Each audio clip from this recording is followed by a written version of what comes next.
ಬರ ಮತ್ತೊಮ್ಮೆ ನೆರೆ ಉಂಟಾಗಿ ಸಂಕಷ್ಟಕ್ಕೆ ಅನ್ನದಾತ ಸಿಲುಕುತ್ತಾನೆ. ಈಗ ಉತ್ತಮ ಮಳೆಯಾಗಿದ್ದರೂ ಕಷ್ಟಪಟ್ಟು ಬೆಳೆದಿದ್ದ ಸೋಯಾಬೀನ್ ಬೆಳೆಯನ್ನ ತಮ್ಮ ಕೈಯಾರೆ ನಾಶಪಡಿಸುವ ಪರಿಸ್ಥಿತಿ ಬೆಳಗಾವಿ ಜಿಲ್ಲೆಯಲ್ಲಿ ನಿರ್ಮಾಣವಾಗಿದೆ. ಇದೇ ಮೊದಲ ಬಾರಿ ಸೋಯಾಬೀನ್ ಬೆಳೆಗೆ ಒಕ್ಕರಿಸಿರುವ ಆ ಕೀಡೆ ಸಾವಿರಾರು ರೈತರ ಮುಂಗಾರು ಫಸಲನ್ನೇ ಆಹುತಿ ಪಡೆದುಕೊಂಡಿದೆ. ಒಂದೆಡೆ ಸಮೃದ್ಧವಾಗಿ ಬೆಳೆದು ನಿಂತಿರುವ ಸೋಯಾಬೀನ್, ಮತ್ತೊಂದೆಡೆ ಕೈಯಿಂದ ತಾವೇ ಬೆಳೆದ ಬೆಳೆಯನ್ನ ನೋವಿನಲ್ಲೇ ನಾಶಪಡಿಸುತ್ತಿರುವ ರೈತರು. ಈ ದೃಶ್ಯ ಕಂಡು ಬಂದಿದ್ದು ಬೈಲಹೊಂಗಲ ತಾಲೂಕಿನ ನಾಗನೂರು ಗ್ರಾಮದಲ್ಲಿ. ಏನ್ ಮಾಡಬೇಕು ತಿಳಿದಂಗೆ ಐತ್ರಿ. ಈಗ ಸರ್ಕಾರ ಅಷ್ಟು ನಮ್ಮ ಅನುಕೂಲ ಮಾಡಿ ಇದಾಕತ್ರಿ. ಈಗ ಇದ ಬೆಳೆ ಮ್ಯಾಗನ ನಾವು ಮಕ್ಕಳ ಮದುವೆ ಮಾಡ್ಬೇಕಂತೇಳಿ ವಿಚಾರ ಮಾಡಿದೆವು ನಾವ್ರಿ. ಈ ಬೆಳೆಯನ್ನು ಓದ್ತಿ ಮಕ್ಕಳ ಮದುವೆಗಳು ಇಲ್ಲರಿ. ಈಗ ಯಾರು ರೈತರಿಗೆ ಹೆಣ್ಣು ಕೊಡಾಕ ಯಾರ್ದು ಕಬಿಲಿ ಇಲ್ಲರೀಗ. ರೈತರಿಗೆ ನೌಕರಿ ಬೇಕು ಅಂತಾರೆ ಈಗ ರೀ. ಆರು ದಿವಸ ಇವತ್ತು ಹುಳ್ಳಿ ಗಿಳಿ ಬಂದ್ರೆ ಅಂತ ನೋಡುವ ಹೆಂಗಾರು ಮಾಡಿ ಏನಾರು ಮಾಡಿ ಮದುವೆ ಮಾಡ್ಬೇಕಂದ್ರೆ ಇದು ಕೈ ಬಂತು ಬಾಯಿ ಬರ್ದಂಗೆ ಆಗೈತ್ರಿ. ಇದೀಗ ನಮಗೆ ಏನು ಮಾಡಬೇಕು ಏನೇನು ಅನ್ನೋ ತಿಳಿದಂಗೆ ಆಗೈತ್ರಿ. ಈಗ ವರ್ಷ ಆದ ನೋಡು ಒಂದು 10-12 ಕ್ವಿಂಟಲ್ ಹುಳ್ಳಿ ಹಾಕಿದ್ದು ರೀ. ಈ ವರ್ಷ ಏನು ಇಲ್ಲ ಕೀಳ್ಬೇಕಂದ್ರೆ ಇದಕ್ಕೆ ರೊಕ್ಕ ಕೊಡ್ಬೇಕ್ರಿ ನಾವ್ರೀಗ. ಇದು ಕಂಡಾಬಿಟ್ರು ರೊಕ್ಕ ಕೇಳ್ತಾರೆ ಅವ್ರಿಗೆ ರೀ. 3-4 ಸಾವಿರ ರೂಪಾಯಿ ಕೇಳ್ತಾರೆ ಎಕರೆಗೆ ಕೇಳಕ್ಕೆ. ಈಗ 400 ರೂಪಾಯಿ ಪಗಾರ ಕೊಡಂತ ದಿನಗೂಲಿ ರೀ. ಅದು ಒಂದು 2-3 ತಾಸು ಮಾಡಿದಾರ ಹೋಗಿಬಿಡ್ತಾರೆ ರೀ. ಹಿಂಗಾಗಿ ನಾವು ಸರ್ಕಾರಕ್ಕೆ ನಮ್ಮ ಏನಾರು ಸಹಾಯ ಮಾಡಿರಿ, ಅನುಕೂಲ ಮಾಡಿರಿ. ಹಿಂಗಾಗೈತೆ ರೈತರ ಜೀವನ. ನೀವು ನಾವು ನಿಮ್ಗೆ ಹೆಂಗೆ ನಾವು ನೆರವು ಹಾಕವಲ್ಲ, ನಮಗೆ ನೀವು ಒಟ್ಟು ನೆರವು ಆಗ್ರಿ. ಮತ್ತು ಅವ್ರು ಇಲೆಕ್ಷನ್ದಾಗ ಬಂದಾಗ ನೋಡು ಅವ್ರು ಕೇಳಿದ್ದಕ್ಕೆ ನಾವು ಓಟ್ ಹಾಕವ್ರಿ. ಅವ್ರವ್ರು ಬಂದ್ ಕಾಸು ಎಲ್ಲರೂ ಪ್ರತಿನಿಧಿಗಳು ಬಂದ್ ಕಾಸಟ್ಟ ನಮ್ಗಟ್ಟ ಸಹಾಯ ಮಾಡಿರಿ ಅಂತ ನೋಡು, ಅನುಕೂಲ ಮಾಡಿರಿ ರೈತರಿಗೆ. ಮುಂದೆ ಲಾಗೂ ಹಾಕತ್ರ ಅದ. ಬೈಲಹೊಂಗಲ ಮತ್ತು ಸವದತ್ತಿ ತಾಲೂಕಿನ ಮುರಕಿಬಾವಿ, ಮಚಲಬಾವಿ, ಮುತ್ತುವಾಡ, ಇಂಚುಲ, ಹನ್ನಿಕೇರಿ, ಚಿವಟಗುಂಡಿ, ಬೈಲವಾಡ, ನೇಸರಗಿ, ಮುರುಗೋಡ ಸೇರಿ ಇನ್ನೂ ಕೆಲ ಗ್ರಾಮಗಳಲ್ಲಿ ಇದೇ ಪರಿಸ್ಥಿತಿ ಉದ್ಭವಿಸಿದೆ. ಪ್ರಾಥಮಿಕ ಮಾಹಿತಿಯ ಪ್ರಕಾರ 10,000ಕ್ಕೂ ಅಧಿಕ ಎಕರೆ ಪ್ರದೇಶದಲ್ಲಿ ಕೀಟ ಬಾಧೆ ಅವಾಂತರ ಸೃಷ್ಟಿಸಿದ ಮಾಹಿತಿ ಲಭ್ಯವಾಗಿದೆ. ಬೆಳಗಾವಿ ಜಿಲ್ಲೆಯಲ್ಲಿ 1.7 ಲಕ್ಷ ಹೆಕ್ಟೇರ್ ಪ್ರದೇಶದಲ್ಲಿ ಪ್ರಸಕ್ತ ಸಾಲಿನಲ್ಲಿ ಸೋಯಾಬೀನ್ ಬಿತ್ತನೆ ಮಾಡಲಾಗಿತ್ತು. ಪೂರ್ವ ಮುಂಗಾರಿನಲ್ಲೇ ಉತ್ತಮ ಮಳೆ ಆಗಿದ್ದರಿಂದ ರೈತರು ಉತ್ಸಾಹದಿಂದ ಬಿತ್ತಿದ್ರು. ಸೋಯಾಬೀನ್ ಬೆಳೆ ಕೂಡ ಚೆನ್ನಾಗಿಯೇ ಬಂದು ಮೊರಕಾಲು ಎತ್ತರ ಬೆಳೆದು ನಿಂತಿತ್ತು. ಇಷ್ಟೊತ್ತಿಗೆ ಕಾಳು ಕಟ್ಟಿ ಕಾಯಿ ಗೊಂಚಲು ಹೊಲದ ತುಂಬೆಲ್ಲ ಕಾಣಿಸಬೇಕಿತ್ತು. ಕಾಳು ಕಟ್ಟುವ ಸಂದರ್ಭದಲ್ಲಿಯೇ ಕೀಟಗಳು ದಾಂಗುಡಿ ಇಟ್ಟು ಬೆಳೆಯನ್ನೇ ನಾಶಪಡಿಸುತ್ತಿರುವುದು ರೈತರನ್ನ ಆತಂಕಕ್ಕೆ ದೂಡಿದೆ. ಹಸಿರು ಕಾಯಿ ಕೊರಕ ಹೆಸರಿನ ಹೆಲಿಕೋವರ್ಪ ಆರ್ಮಿಜರ ಕೀಡೆ ಇದೇ ಮೊದಲ ಬಾರಿ ಸೋಯಾಬೀನ್ ಮೇಲೆ ದಾಳಿ ಮಾಡಿದೆ. ಸಾಮಾನ್ಯವಾಗಿ ಕಡಲೆ ಬೆಳೆಯಲ್ಲಿ ಈ ಕೀಟ ಕಾಣಿಸಿಕೊಳ್ಳುತ್ತಿತ್ತು. ಆದರೆ ಈ ಸಲ ಸೋಯಾ ಮೇಲೆ ತನ್ನ ವಕ್ರ ದೃಷ್ಟಿ ಬೀರಿದೆ.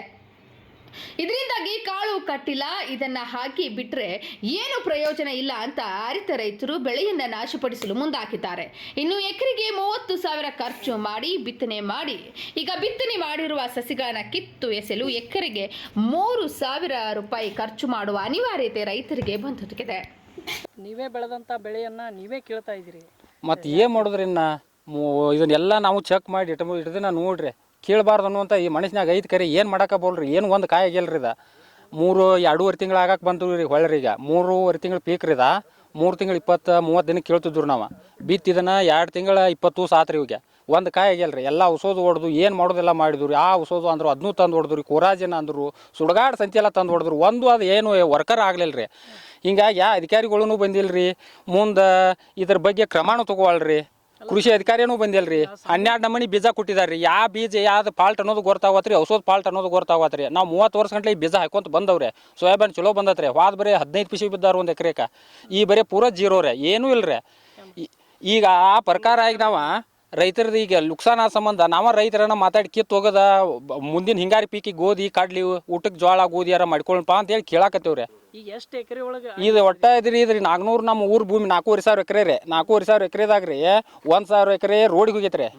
ಹವೇ ರೋಡಿಗೆ ರೀ 500 ಎಕರೆ ತೋಟ ಐತ್ರಿ. ಉಳ್ದದ್ದೆಲ್ಲ ಸೋಯಾಬೀನ್ ಐತ್ರಿ.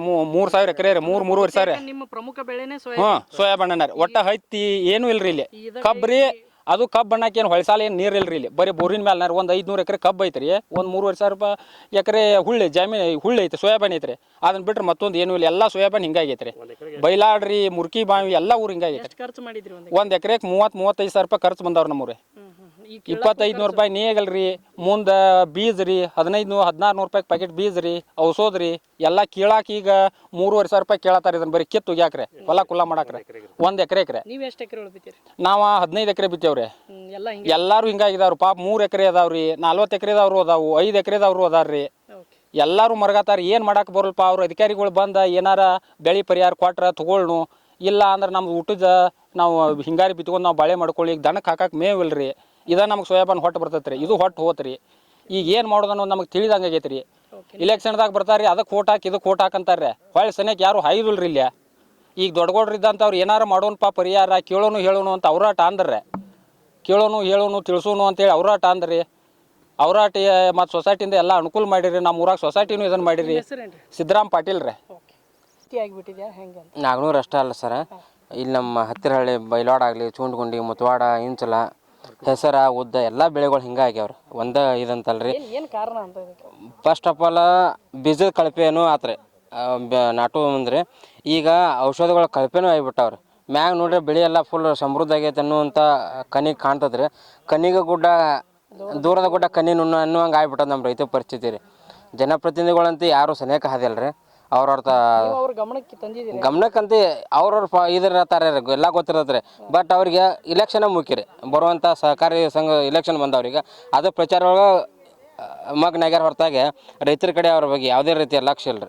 ಅವ್ರಿಗೆ ಬೇಕಾಗಿ ಅವ್ರ ಸೊಸೈಟಿ ಮೆಂಬರ್ಸ್ ಅಟ್ಟ ಬೇಕಾಗಿದ್ದಾರೆ. ಈ ಕೃಷಿ ಅಧಿಕಾರಿಗಳಾರ ಬರ್ಬೇಕಾಗಿತ್ತು, ಅವ್ರ ಜನಪ್ರತಿನಿಧಿಗಳು ಕಳಿಸ್ಬೇಕಾಗಿತ್ತು. ಅವರು ಇಲ್ರಿ. ಇದನ್ನು ದಯವಿಟ್ಟು ತಮ್ಮ ಮೂಲಕ ಆದರೂ ಕೃಷಿ ಸಚಿವರಿಗರ ತಲುಪಿಸಿ ರೈತರಿಗಟ್ಟ ಸಹಾಯ ಮಾಡ್ಬೇಕಂತ ನಮ್ಮ ರೈತ ಪರವಾಗಿ ಕೇಳ್ಕೊತವ್ರಿ.